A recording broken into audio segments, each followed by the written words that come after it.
Hello, story lovers. Welcome back to my channel, Chairava Priya, part 114.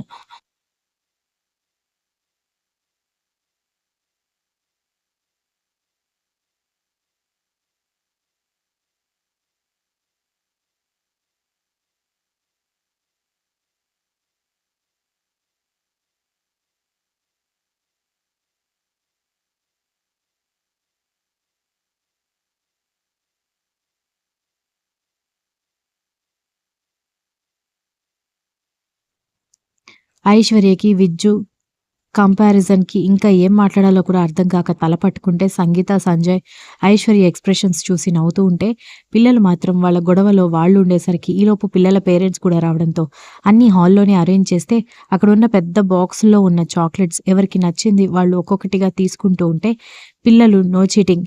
ఎవరు 2, 3 chocolates తీసుకోకూడదు. అందరూ ఒక్కొక్క చాక్లెట్ మాత్రమే తీసుకోవాలి. లేదనుకో ముక్కు వాటర్ ఫాల్స్ లాగా కారుతుంది. జాగ్రత్త అని చెప్పింది ఐశ్వర్య.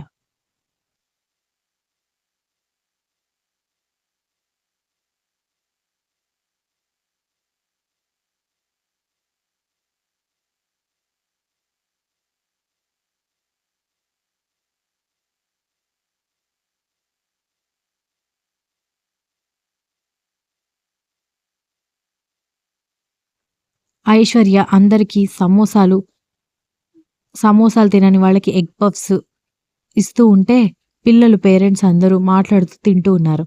ఐశ్వర్య, సంగీత వాళ్ళు కూడా మాట్లాడుకున్నారు. ఆ తర్వాత సంగీత వాళ్ళ పాపతో కేక్ కట్ చేయించిన తర్వాత అందరికీ కేక్ పీసెస్ ఇచ్చాక, వాళ్ళందరూ కేక్ తినేసి భోజనం కూడా తిన్న తర్వాత వెళ్ళిపోవడంతో, ఇక ఐశ్వర్య వాళ్ళందరూ భోజనం చేయడానికి వెళ్తే, వశిష్ఠ తండ్రి దగ్గరికి వెళ్లి, "డాడీ నా బర్త్‌డే ఎప్పుడు సెలబ్రేట్ చేస్తారు?" అని అడిగేసరికి, "లాస్ట్ మంత్ కదా నీ బర్త్‌డే అయిపోయింది. మళ్ళీ 1 ఇయర్ పడుతుంది" అనగానే, "లేదు నాకిప్పుడే బర్త్‌డే కావాలి" అని అడిగింది.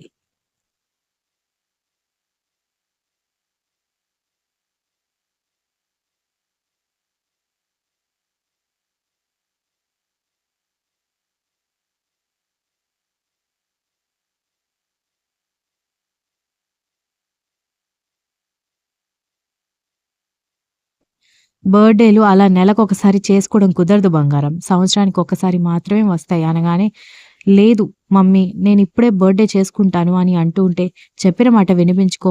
ఎందుకు గొడవ చేస్తున్నావు?" అనగానే వశిష్ఠ గొడవ చేస్తుంటే, "సరే సరే ఇంటికి వెళ్ళాక నీ బర్త్‌డే అలాగే చేద్దాం" అనగానే పింకీ అత్త, మామ, అమ్మమ్మ, తాతయ్య, నానమ్మ, తాతయ్య అందరూ రావాలి అనగానే, "అందరూ వస్తారులే" అన్నాడు విజ్జు.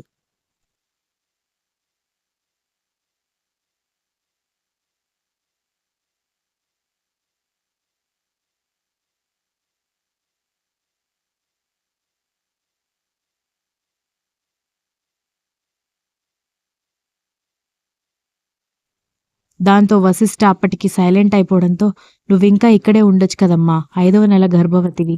మీ అత్తయ్య, మామయ్య కూడా లేరు. పాపం విజ్జు బాబుకి ఇబ్బందవుతుంది కదా!" అనగానే, "ఉండనా?" అని ఐశ్వర్య విజ్జుని అడిగేసరికి, "పర్వాలేదు అత్తయ్య. నేను తనని చూసుకుంటాను.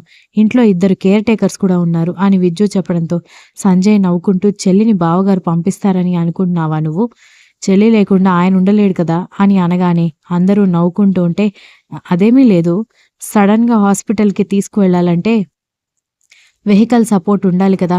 అందుకే చెప్తున్నాను" అనగానే, "నేను కూడా కారు కొన్నాను కదా బావ! అది ఎలాగో ఆఫీస్‌కి తీసుకువెళ్ళను. సంగీత ఇంట్లోనే కదా ఉంటుంది. పైగా ఒకరికి ఇద్దరు ఫ్యామిలీ మెంబర్స్ ఉన్నారు. ఇక్కడ సంగీత కూడా డ్రైవింగ్ చేస్తుంది" అని సంజయ్ చెప్పడంతో విజ్జుకి ఏం చెప్పాలో అర్థం కాలేదు. ఐశ్వర్య నవ్వుకుంది.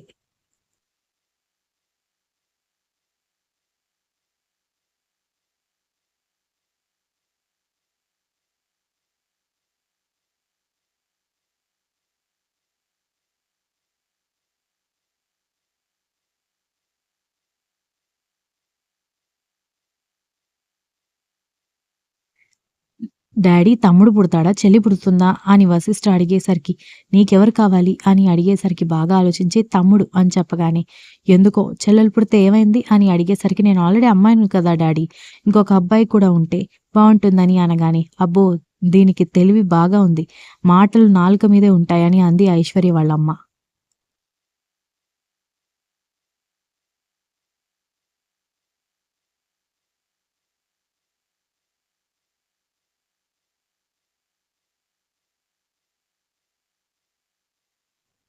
అందరూ నవ్వుకుంటూ ఉంటే, మామ అంటూ సంజయ్ దగ్గరికి వెళ్ళి, "మరి నీకొక తమ్ముడు పుట్టలేదా?" అని అడగడంతో, "మీ మమ్మీ పుట్టిందిగా" అనగానే, "మా మమ్మీ కోసం కాదు, పింకీ తర్వాత" అనగానే, సంగీత, సంజయ్ ఒకరినొకరు చూసుకుంటూ ఉంటే, "వాళ్ళ సంగతి నీకెందుకు పద వెళ్దాం, మళ్ళీ రేపు స్కూల్‌కెళ్ళాలి కదా!"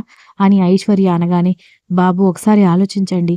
అమ్మాయిని ఇక్కడ ఉంచండి. మొదటి కాన్పు కూడా మీరే చేశారు. ఇప్పుడిక్కడ ఉండనివ్వండి" అని అడగడంతో, "లేదు నేను చూసుకుంటాను" అని విజ్జు మరో మాటకి అవకాశం ఇవ్వకుండా వెళ్ళిపోవడంతో, "బావగారు ఒప్పుకోరులే అమ్మా" అని నవ్వుకున్నాడు సంజయ్.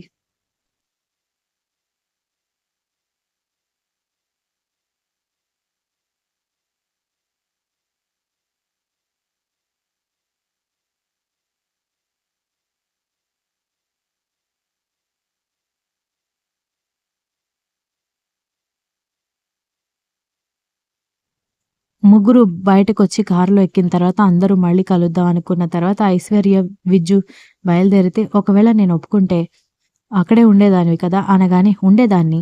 నీ కోసమే నేనొస్తున్నాను" అని ఐశ్వర్య నవ్వుతో చెప్పడంతో, "అబ్బో! చాలా త్యాగం చేస్తున్నావు. అక్కర్లేదులే. వెళ్ళిపో" అని కారు ఆపడంతో విజ్జు వైపు కోపంగా చూసి, "నిజంగా దిగాననుకో 4 మంత్స్ డెలివరీ అయిన తర్వాత 3 మంత్స్, 7 మంత్స్ మళ్ళీ ఇంటికెంత పిలిచినా రాను" అని సీరియస్‌గా చెప్పడంతో, ఐశ్వర్య వాళ్ళ నాన్న విషయంలో ఎంత మొండి పట్టుకుందో గుర్తున్న విజ్జు, "వామ్మో! వద్దులే" అంటూ కారు స్టార్ట్ చేయడంతో నవ్వుకుంది ఐశ్వర్య.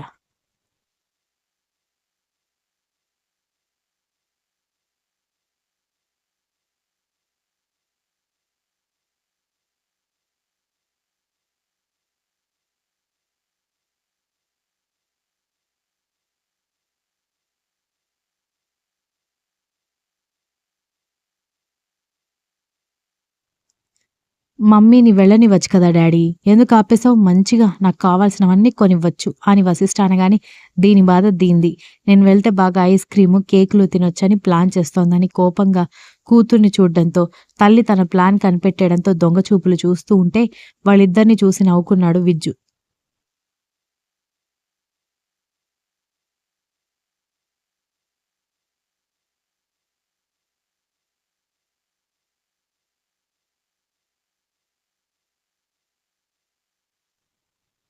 ముగ్గురు కలిసి ఇంటికొచ్చాక ఐశ్వర్య వెంటనే పట్టుచీర చేంజ్ చేసుకుని నైట్ డ్రెస్‌లోకి మారిపోయి, విజ్జుకి, తనకి కాఫీ, పాపకి పాలు తీసుకుని రావడంతో ముగ్గురం తాగుతూ కూర్చుంటే, పాప పాలతో పాటు బిస్కెట్స్ కూడా తింటూ టీవీలో కార్టూన్స్ చూస్తూ ఉంటే, విజ్జు ఐశ్వర్య చుట్టూ చేతులు వేసి బుగ్గ మీద ముద్దు పెట్టడంతో, ఏంటని అడిగేసరికి "ఏం లేదు" అని చిలిపిగా నవ్వుతూ మరొకసారి ముద్దు పెట్టడంతో, "చాలు చాలు" అని చెబుతూ ఉంటే, నవ్వుతూ ఆమె చేతిని తన చేతిలోకి తీసుకోవడంతో, "డాడీ ఐస్ క్రీమ్ కావాలి" అనగానే, "తంతాను. అక్కడ 3 పెద్ద పెద్ద చాక్లెట్స్ తిన్నావు. పెద్ద కేక్ పీస్ అత్త నీకిచ్చింది. మళ్ళీ ఇప్పుడు బిస్కెట్స్, పాలు తాగావు. మళ్ళీ ఐస్ క్రీమ్ అంటున్నావు. నువ్వు ఇలాగే తింటే పళ్ళు పుచ్చిపోతాయి. నోరు మూసుకొని వెళ్ళి హోంవర్క్ చెయ్యి" అనగానే, "హోంవర్క్ డాడీ నిన్న ఈవినింగ్ చేయించారు మమ్మీ" అని చెప్పడంతో, "అయితే వెళ్లి రివైజ్ చెయ్యి. నెక్స్ట్ మంత్ ఎగ్జామ్స్ ఉన్నాయి కదా" అనగానే ఏడుపు మొహం వేసుకొని వెళ్ళిపోయింది వశిష్ట.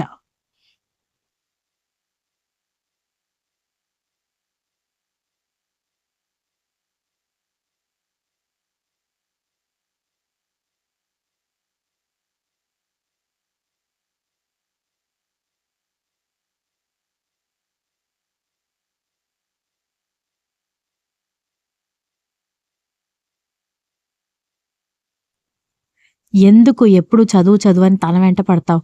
అక్కడికి చిన్నప్పటి నుంచి నువ్వేదో టాప్ స్కోరర్ అయినట్టు అనగానే, అఫ్‌కోర్స్ నేను టాప్ స్కోర్ చేయలేదు. రెగ్యులర్‌గా చదువుకునేదాన్ని కూడా కాదు. కానీ ఇలా చిరుతిండ్లు కూడా ఎక్కువగా తినేదాన్ని కాదు. బాగా ఆడుకునేదాన్ని. నీ కూతురికి అవేవి లేవు కదా! ఎంతసేపు వీడియో గేమ్స్ లేదంటే ఫాస్ట్ ఫుడ్. అలా తింటే చిన్న ఏజ్‌లోనే ఒబెసిటీ ప్రాబ్లమ్స్ వస్తాయి. అందుకే ఫుడ్ ఆపించడానికి హోంవర్క్ పేరు చెప్పాల్సొస్తోంది అనగానే, కరెక్టేలే అని అన్నాడు విజ్జు.